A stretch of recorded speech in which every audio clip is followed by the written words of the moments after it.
It's easy to think that when we think positively, we can create a positive change. But that isn't always true, and it certainly isn't that simple. Sometimes these well meaning ideas can only create surface level impact. And when it comes to diversifying a workplace, the real work comes from making actual systemic change. But it can be tricky to know how to get there. Our next guest recognized this gap and decided to dedicate her work to helping organizations create infrastructural change through workshops, one-on-one mentorship, and intentional goal setting. By putting action behind words, she's helping facilitate lasting change in the workplace and actually diversifying a company in a real and lasting way.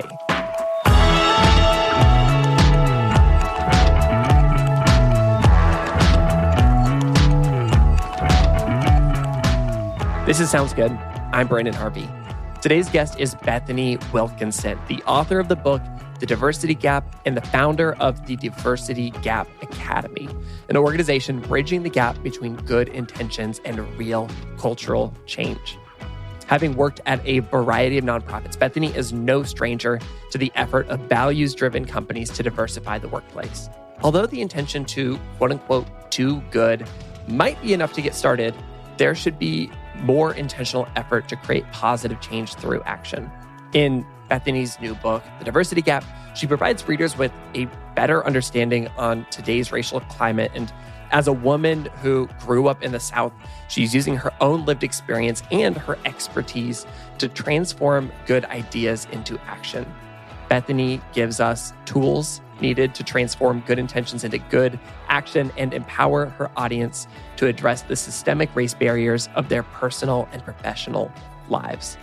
In today's episode, Bethaney shares with us what it means to want to do good versus actually doing good, the inspirations behind the diversity gap, and a little more perspective on addressing diversity in a more helpful way so that all of us can contribute to a safer workplace. I love Bethaney. I loved this conversation. I adored her book. So without any further ado, let's just jump straight into this.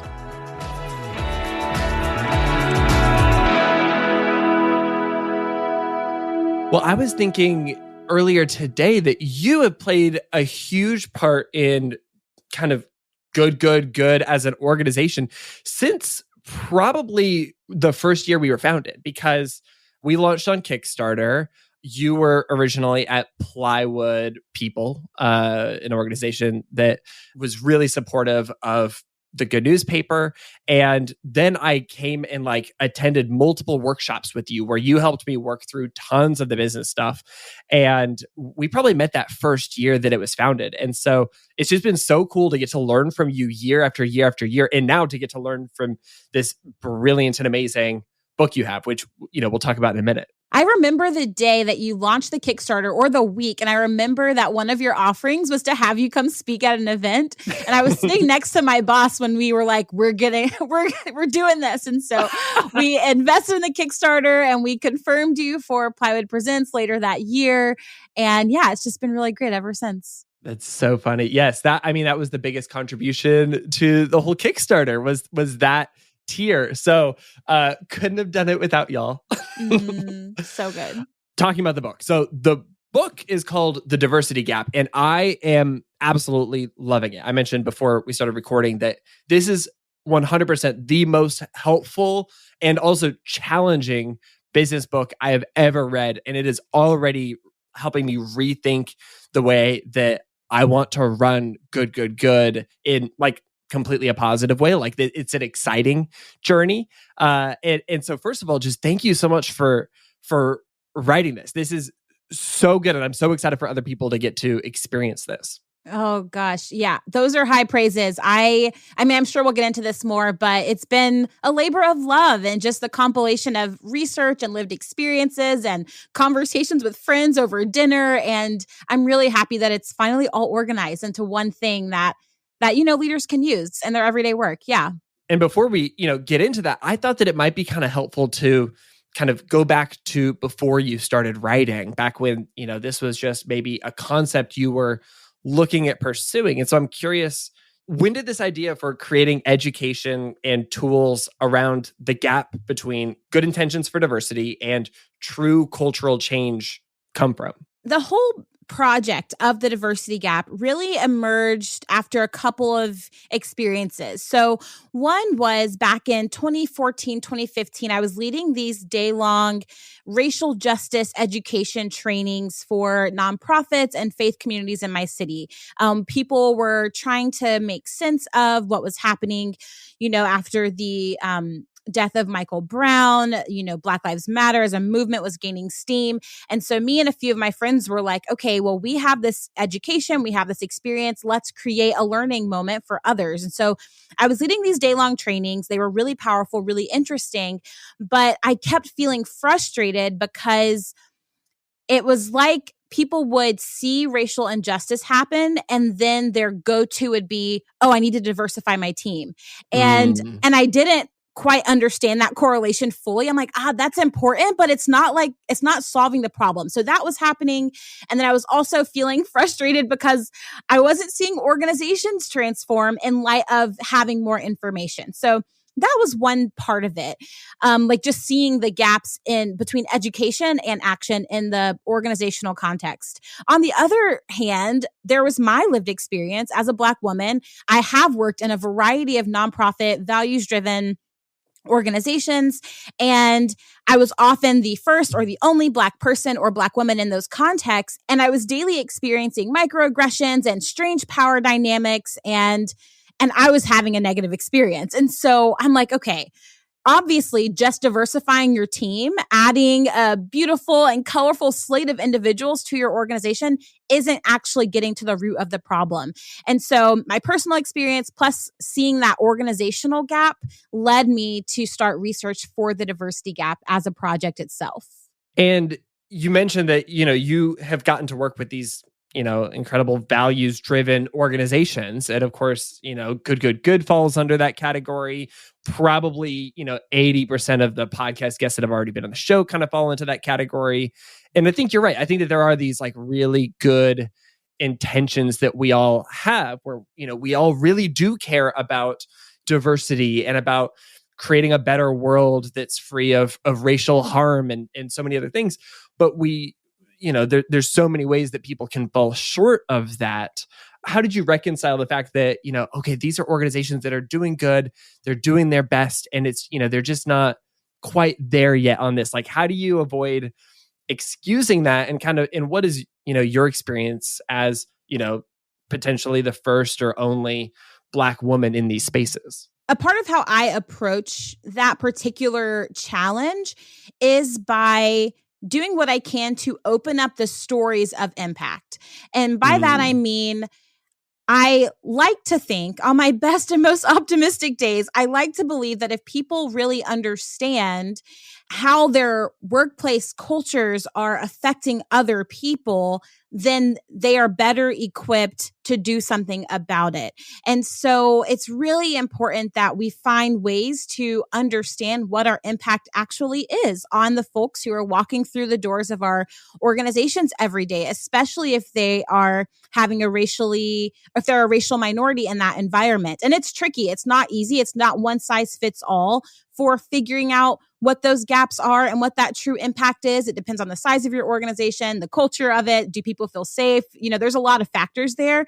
But with the diversity gap, I was thinking, okay, if I can create a safe container for BIPOC to open up their stories, then I don't know, maybe we can learn some lessons there. And maybe we can give leaders who have good intentions just a little bit more perspective on what it could mean for them to address diversity in a way that's more helpful. So that's one way that I approach it. I love that. And so you started doing research and conducting interviews, having conversations, deep diving into this.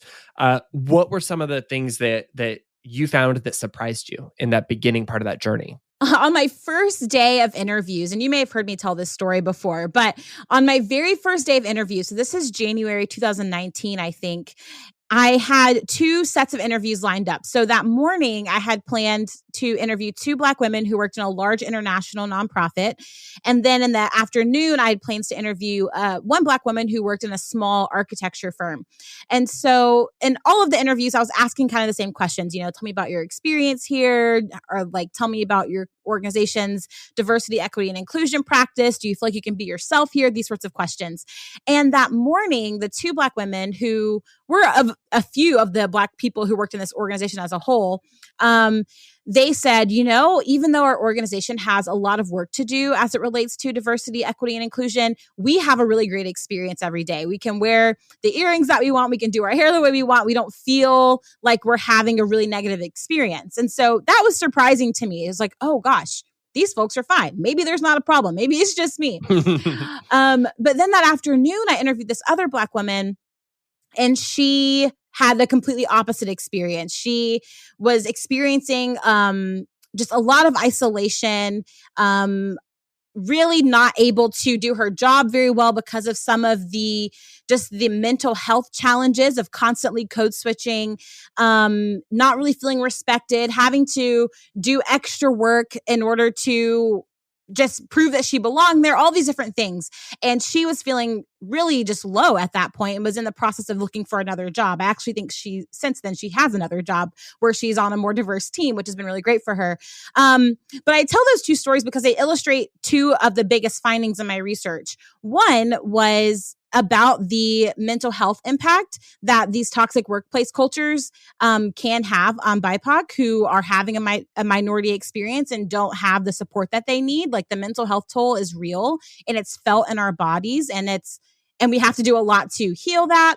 But on the other hand, for the women in the morning, I learned that there's actually a lot that an intentional leader can do to help create a more inclusive culture. So those 2 women, they explained, yes, our organization has a lot of work to do, but our direct supervisor is incredible. She understands systemic injustice. She understands how to advocate for us. She's a white woman. She's not a Black woman, but she has done her work to understand how we're showing up to work every day. And so that really inspired me. I was like, okay, this is great.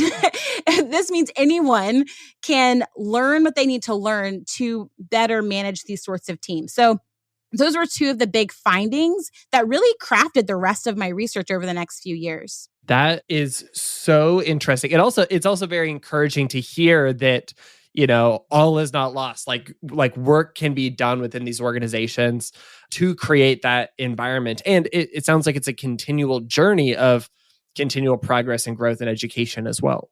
Yeah, absolutely. There are things that you can do. And I mean, I think it's Dr. Beverly Tatum. I interviewed her for an event, I guess a couple years ago now. I think was I at that event? Perhaps? You were at that event. It was such a good conversation. I loved it. Yeah. I mean, I learned so much from her. And I think she wasn't the first one to say this, but that moment encouraged me. She was like, you can't boil the ocean. You can't do everything, but what's the one thing you can do?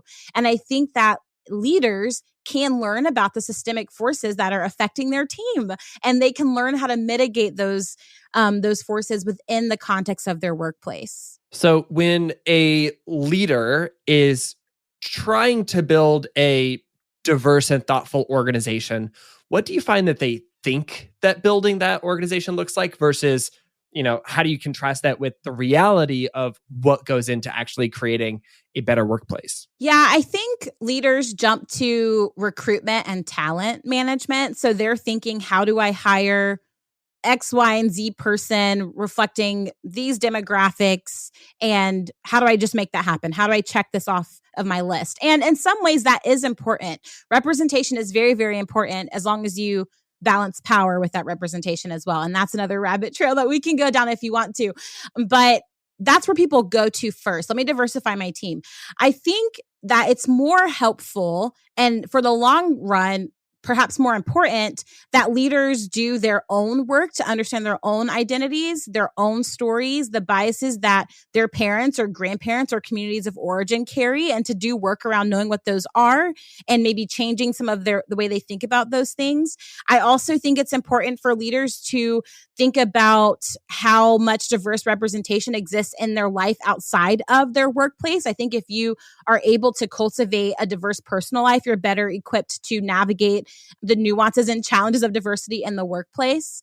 I also think it's really important for leaders to think about equity and think about what it looks like to partner with other organizations who are trying to solve some of the bigger picture racial inequity challenges we're facing as a society. And so what I want people to understand is that it's not just about the diverse representation within the four walls of your company or organization, but it's about the big picture. Because when we talk about racial equity, when we talk about racial justice, and then, when we boil that down even to diversity, it's a much bigger thing than what's happening in the four walls of your workplace. It's a whole life orientation that we have to bring to the forefront of our minds. I think that brings up a idea that I really appreciated from the book, which is you talked about how if you want to, create a good environment at work, you also have to be working towards anti-racism in your own personal life, in the relationships you carry, the places that you spend your time, all of these things you need to be thoughtful about. Can you talk a little bit about that idea of, how our life outside of work affects this progress that we want to make in our workplaces? Yeah, absolutely. So the story that comes to mind, or the reality that comes to mind, is I think of organizations where you have an executive level leader, so a CEO, maybe a board chair, and they don't have a lot of diversity on their team, not yet anyway. And maybe one of their first hires is a young woman of color, and she joins the team, and she is, 24, 25 years old, but she's the only quote unquote, racial diversity that you have in that organization. This is a hypothetical, but it happens all the time, actually. So go with me here, listeners. And so imagine the situation. And then there's, a racial crisis happens in the news. And that executive level leader, I'm assuming they're a white person, maybe they're in their 50s or 60s, they decide that the best thing for them to do is to internally consult with the young woman of color who just joined the team, because she's their closest access point, the closest access point they have to the problem. And that creates an entire world of dysfunction and harm and just as a power imbalance, because you have this person who's not trained in diversity, equity, and inclusion, who's probably not trained in racial justice education, and they're now tasked, probably not paid, with informing or educating the entire company or organization or team. And so I know this is a hypothetical situation, but it plays out a lot, like I said. And if that executive level leader had been doing their own work to cultivate those relationships outside of their workplace environment, then we wouldn't end up with this strange internal situation where you have this young woman of color with this additional responsibility. And so when leaders are thinking about the internal culture, they need to also know, hey, do I have friends that I can call who are like my peers, my equals, who can help me fill in some of these gaps? Are there places I can go physically with my body to be in environments where I can learn about a culture that's unlike my own? Are there stories that I can listen to, podcasts or books or movies, ways that I can learn about these cultural realities that are different than my own without having to depend on the folks in my organization to be my teachers? And so that's one of the big reasons I think it's important for leaders, again, to think about diversifying their real life. Because if you can do it in your real life, it just better prepares you to do it at work. That's really, really good. Not to mention the baggage that somebody in that position can bring to that, 24-year-old Black woman who's, their employee of, there may be this white leader might be trying to work through the personal stuff of something that happened in the news as well, and trying to understand things on a personal level, which is, I think, probably entirely inappropriate in a workplace environment where, this person is paid on, the work that they're doing. And so if you can have that outside of the workplace, then you can work through all of the personal baggage that you're working through too. Yes, absolutely. Because the hope is that people like your friends, you're not signing their paychecks, right? And so they're better likely to be able to tell you the truth. You can deal with all of your personal baggage that comes up without projecting it onto your employees. There are all sorts of dynamics that can be avoided if you work it out in your 5 to 9, like in your life that's outside of the workplace. When you're thinking about, giving power, you shared this example of, a 24-year-old Black woman in a workplace who's maybe not, trained in diversity, equity, and inclusion. And so it sounds like you don't want to just pass that power to this person just because she's the only Black person in your organization. What kinds of choices should somebody be making with, what power they're passing? And, is that even a decision that should be made? Maybe we can unpack this a little bit together. I think that if you're an organization and you're looking for where to start, I do think consultants are helpful. Honestly, I think that there are people who have expertise, and it is work. It's a lift to find the right person. It's kind of like when you're looking for a real estate agent or something, you have to find the right person to help you accomplish your goal. So I do think you have to sometimes bring in external stakeholders.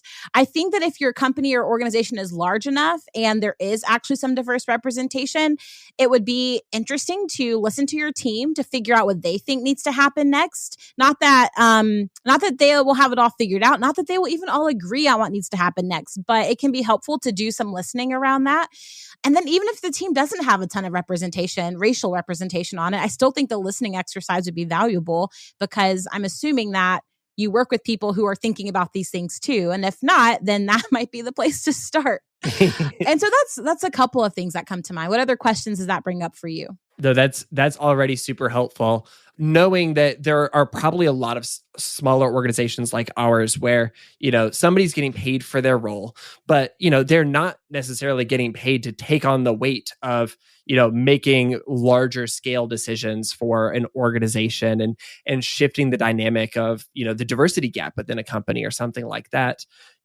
How do you reconcile this idea of adding on, more tasks and weight to this person's role, when you don't have the ability to compensate somebody fairly for that increased, I almost want to say like workload, but also it's more the emotional burden that may come with it. Oh, that's a layered question. And I actually don't know. That's what came to mind, but I'm just going to talk and see where we land. So I think that it would be, so there's, of course, the ongoing learning that we do, books, podcasts, that sort of thing, which is important. I find that it's helpful to remind myself that I'm not trying to solve this problem alone. So what does it look like to find community partners or organizations where you don't have to build all of your infrastructure from the ground up, but you can plug into what someone else is already doing and learn there. And again, there would have to be some work to find this sort of thing, but there are so many people out here trying to address racial inequity, especially in the organizational context. And so I wonder if there are memberships or cohorts that you can join. Like, I'm just thinking, how do we plug into other communities that have the infrastructure to solve the problem, so that whether it's you as the executive level leader or someone else on your team, so that they're not isolated in that experience. A few years ago, when I first joined the team at Plywood People, my boss knew that I was going to have a minority experience on the team as the only Black woman on the team at that point. And he proactively set aside funds to send me to a conference specifically for leaders of color. And so I knew all year, like, that was part of my compensation package. We didn't use that language, but it was like, okay, Bethany's going to be the only Black person on this team. That's going to be taxing. Let's go ahead and prepare to plug her into this community that will be supportive of her on her own journey. And so that maybe is slightly different than, an organizational change initiative, but the idea is the same. How do we plug into communities that are doing the work so that we don't have to build it all out from the inside? I find, because I work with some clients who, again, their first thought is, let me diversify my team. And I like to step back, especially after I do an evaluation with some of them. And it's like, okay, your team's probably not going to diversify for X, Y, and Z reasons. It's just probably not going to happen anytime soon. But that doesn't mean you can't find ways to be in solidarity with the Black folks in your community or in your town. So how about we get creative about how you can leverage what you do have to still be an advocate for racial equity, even if it's not, again, represented within your four walls. We are going to take a quick break, and when we're back, Bethaney and I talk about her vision for the future of racial equity and justice and the actionable advice she has for the community members wanting to make actionable change.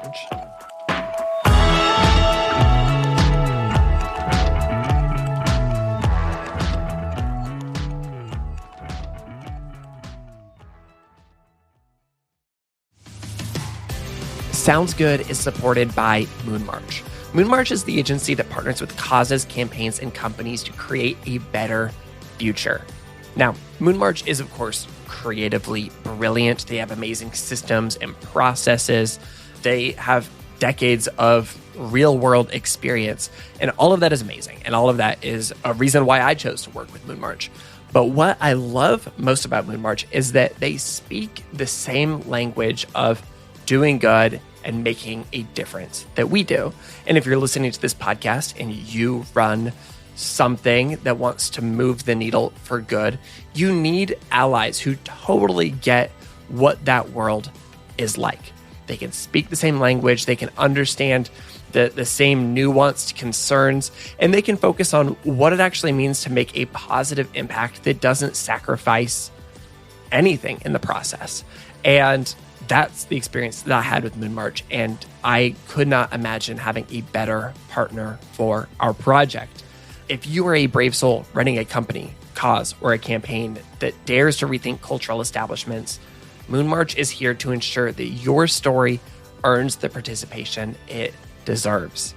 You can learn more about Moon March, explore their past work, and get in touch at moonmarch.com. That's moon, MARCH.com. Sounds Good is sponsored by Breaking Glass. Breaking Glass is the podcast that hosts intimate conversations about women around the world. Their guests are bending systems and breaking rules to rewrite the narrative for women. Their co-hosts, Sabrina Miraj Naeem and Kasia Binkowski, connect with radical activists and unassuming feminists who are reimagining what it means to be a woman in this world. Their guests are located all over the world across different countries and cultures, and the unifying thread is that they are disrupting social norms, religious traditions, political systems, and familial expectations to redefine what it means to be a woman in the world. Their past guests include media moguls, women fighting wildlife crime, ministers of health, female entrepreneurs, reproductive rights activists, and so many more. The podcast is fantastic. I could not recommend it more highly. You can find it by just searching for Breaking Glass in whatever podcast app you're in right now. Of course, you can learn more at breakingglasspodcast.com/good. One more time, just search for Breaking Glass in your podcast app or visit breakingglasspodcast.com/good.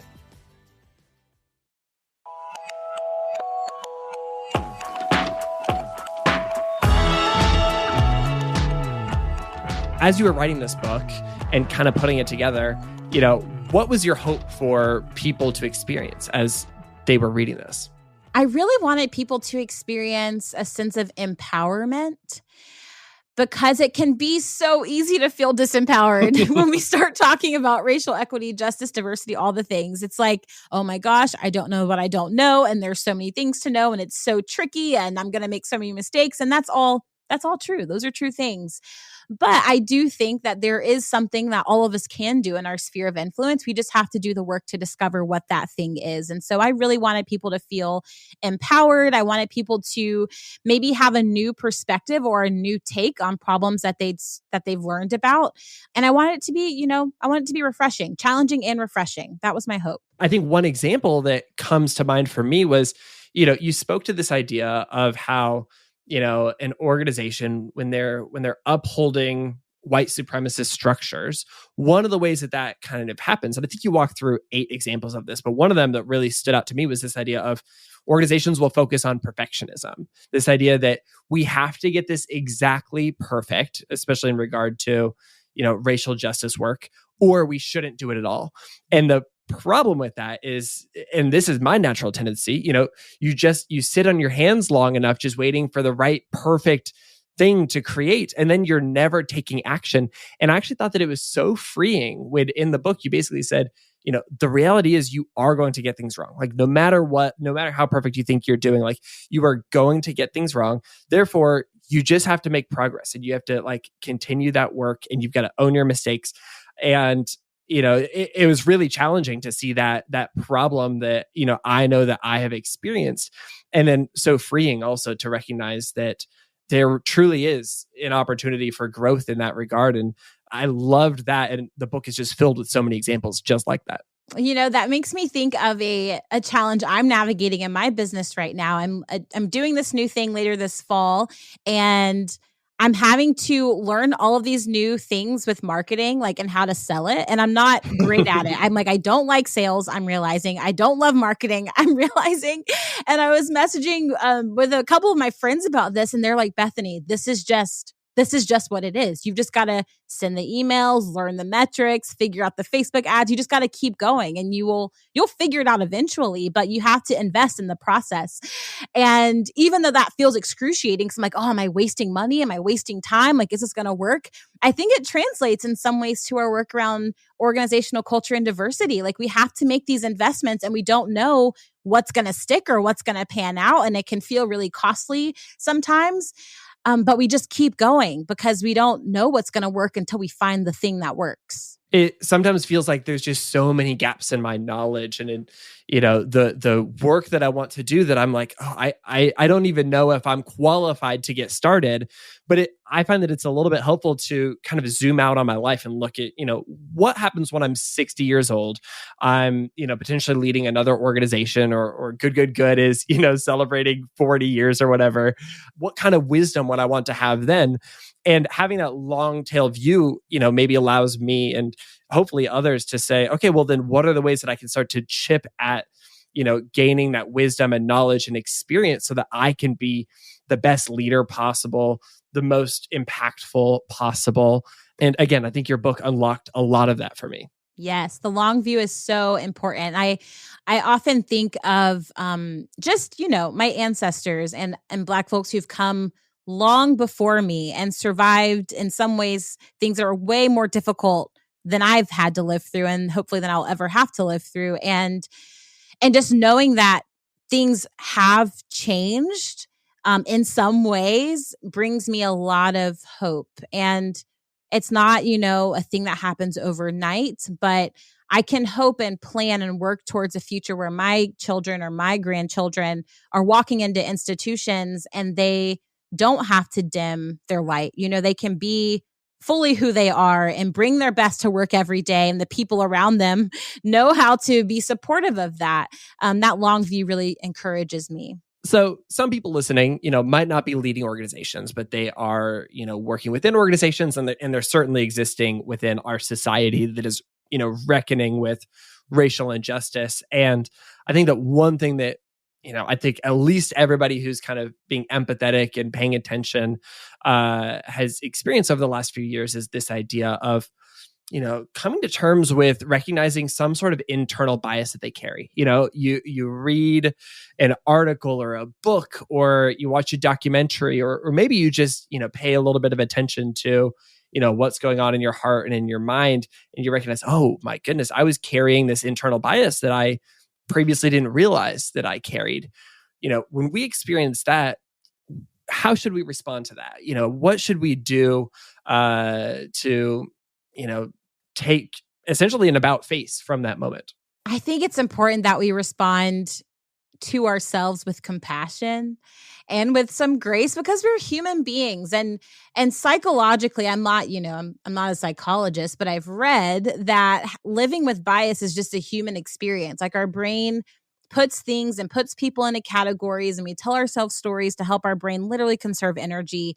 And while a lot of our biases can be really unhelpful, I think rather than berating yourself or shutting down or letting that, kind of stop you from making progress, I think it's important just to acknowledge that it's there. Maybe do some reflection around where it came from. Where did this idea come from? Is it from me? Is it from the news? Is it for many of us, it probably started when we were really small, like in the family of origin that we're from. So doing some work to understand the root is very helpful. And then I do two things in my own practice. One is that I try to look for evidence of the contrary to whatever the bias is. And so that just kind of helps me realize, okay, well, there's another way to see this or another way to view people from whatever group this is. And I've actually experienced that other way. And then to commit to in your brain saying, that's not true. This is true instead. And there is some work around unconscious bias that suggests that our brains are malleable. And so when you find a thought or a perspective that doesn't serve you anymore, you can work on, this might sound metaphysical or whatever, but you can work on releasing that and then adopting a new belief. And over time, your brain does change. And so be gracious with yourself, but be honest and do some work around where it came from and try to replace that lie with a new story. This has just been such a helpful conversation, and I am just loving learning from you in every way.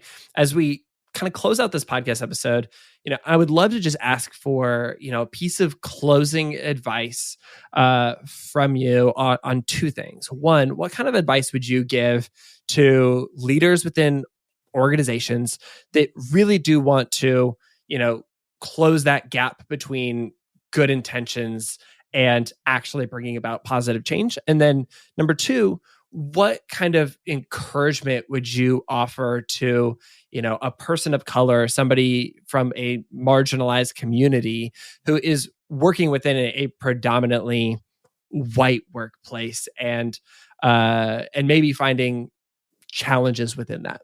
Yeah. So I would say to a person who's leading an organization and you're trying to close the gap between your good intentions and your impact, I would say to first do a little bit of reflection around your journey so far. Where did you start? How did you get to where you are? I'm a big believer that our stories carry so much good and helpful information. And so being able to know, okay, here's where I'm at. Where was I before? And then spend some time thinking, where do I want to go as a leader? And then where am I hoping that this organization will go?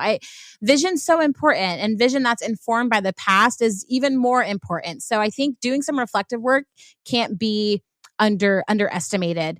I also, and I've already spoken to this a little bit, but I think doing some work around your own identity is really important. Like knowing how your unique set of identity markers have affected your leadership journey, your perspective, your worldview. Again, I just think that it's so important so that as you're building relationships and as you are working on your hiring pipeline, as you are looking for partners to help advance racial equity in your community or in the world, you have to know how you're showing up into the room and what that means for the relationships you're building. And so that's my piece of advice to leaders. And that's not just for white folks, that's for everyone. Like to be doing that work is for every single human that seeks to build cross-racial, cross-cultural partnerships and relationships. So that's for everyone. Specifically to people of color who are having a minority experience at work and finding it challenging. Oh, that deep breath is for you. My first thought was okay, how are you breathing? How are you doing? Just to do a general check-in, because it can be a lot. And if you are not doing well, then my encouragement would be to plug into a community of people who can empathize and who can relate to your journey, and as much as you're able to do that. My second thing that I would say to people after checking in, to people of color, is to just be really clear on why you're in that particular environment. And is it worth it to you? That's my next question. Why are you there? And is it worth it? And if you're there for a good reason, then what supports do you need to stay in that environment? And if you find that you are there for reasons that you don't have to be, and maybe you can find employment elsewhere, then to consider doing that. So I know that was 3 tiers for people of color, but I spend a lot of time in conversations with folks who are having that experience. And it's important that you're doing well. And if you aren't doing well, that you're able to get into a space where you're able to heal. What does a better world, what does a better work environment look like? Maybe help to kind of close out this episode, cast a vision for, what kind of world we could be living in if we all put in the work to create this change. Oh, wow. Big question to land the plane here. And part of me, I'm I don't think I've ever seen that. But that's not true, actually. I have seen it, just I haven't seen it at work yet. But I think I'm imagining a workplace where Black folks, because that's my experience, where we're able to go to work and we don't have to code switch nearly as much in terms of the ways we talk or the ways we move or the ways we lead. That's really important. I'm imagining a place where everyone from all racial backgrounds are able to not only like fully embody their own cultural heritage and their story, but they have the openness to honor the stories of everyone else. That would be really incredible. I'm imagining a workplace environment where power is shared among multiple different kinds of people. And by power, I mean in terms of the boards of directors that exist and executive leadership teams. I imagine increased collaboration. I imagine increased courage and creativity. I also imagine that institutions are leveraging their resources to continue advancing larger social causes, and not, being so focused on what's happening again within their four walls. Those are a few of the things that come to mind.